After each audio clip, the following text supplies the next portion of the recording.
Since its inception in 2018, the just chatting category has exploded on Twitch. It regularly competes with Fortnite and League of Legends for the top spot on Twitch. And the great thing about just chatting is it doesn't require as much equipment as a game stream does. You just need a microphone and a webcam and a personality, and also the links to the best TikTok compilations. But the thing is that the Facecam is one way you can really make yourself stand out. So previously I did a video about how to use your DSLR or mirrorless camera for streaming. You can find that by clicking on the link above. And this video is for those people that have that kind of higher end camera. Doesn't really apply too much to people who just have webcams, although some of the techniques I'll explain in this video will apply to that. But yeah, let's see how we can make your Facecam look like the most amazing camera for streaming.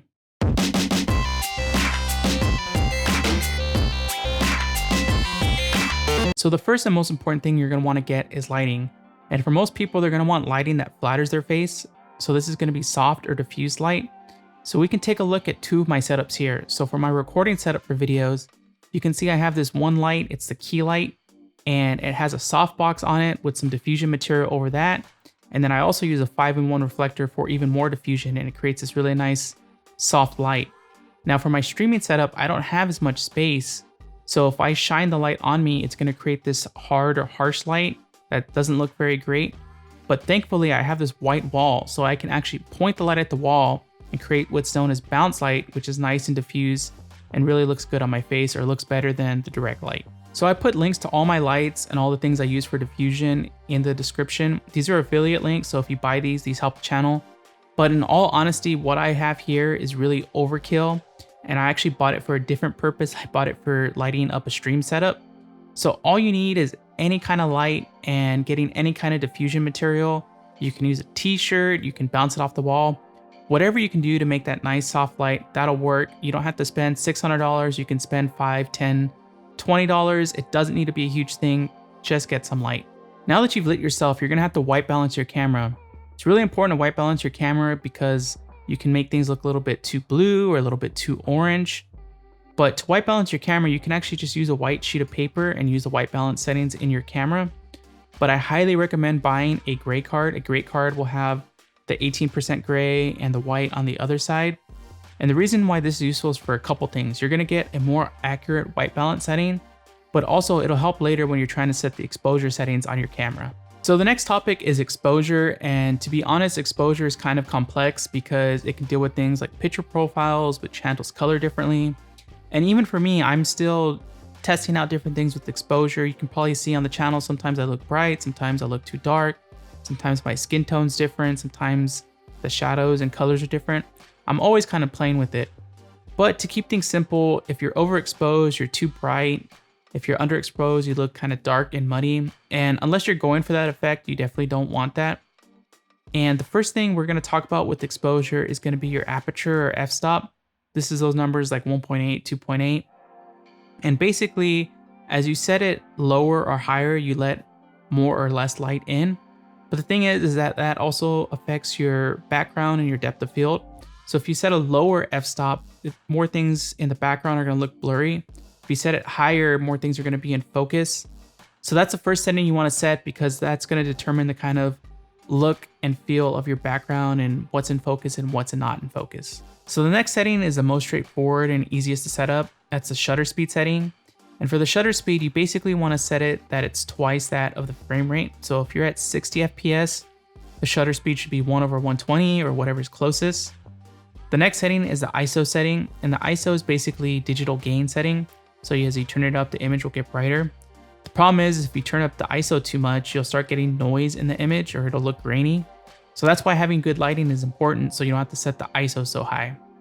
So now you should have all your settings plugged in, the exposure, the white balance, the color should look good, and you should have a pretty good representation of, what the camera is seeing. Thing is what if you want that to look different? What if you want it to look monotone or have that movie quality type look? So we'll cover that in the next section. So how do you change the look of the camera? How do you make it look more cinematic or something? Well, the answer is LUTs. So what is a LUT? A LUT stands for lookup table. And if you have a favorite YouTuber or vlogger, they are probably advertising their LUT pack online. And before you run out and buy it, you need to understand how to use LUTs. So a lot of times LUTs are meant to work with specific picture profiles, and this really opens up a whole can of worms because there's log profiles. So before we get too technical, I think it's easier to make your own LUT and create it specifically for your streaming setup look. So let's get into how to do that. So first you're going to want to download this neutral LUT image that I've linked to in the description. And then you're going to want to take a screenshot of your Facecam setup. This is pretty easy in XSplit. There's a screenshot function built in. Or if you're in OBS, just use the Windows snipping tool to do it really quickly. And then you're going to want to load up Photoshop. You're going to want to load up the neutral LUT image first. And then you're going to want to load up the screenshot image. So first you're going to want to make sure that your screenshot image is on a higher layer than your neutral LUT image. Then go to the layer menu, add an adjustment layer for hue and saturation, and then adjust the hue and saturation. You can do it by specific colors or just the overall image, and tweak it until you get an image that you really like.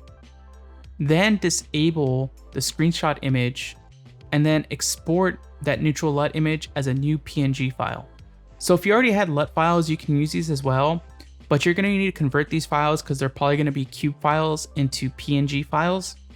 So again, open up Photoshop, put in that neutral image LUT file, and then add an adjustment layer, but instead of hue saturation, you're going to add color lookup. And then you're going to basically open up the LUT file. It's going to be the 3D LUT file, and then it's going to lay it as an adjustment layer, and then you just export that as a PNG. So both XSplit and OBS support PNG LUT files. In XSplit, after you've added a camera source, right click on it, go to the Effects tab, go to the Filters tab, scroll all the way down, and then apply a custom filter and then select the PNG LUT file.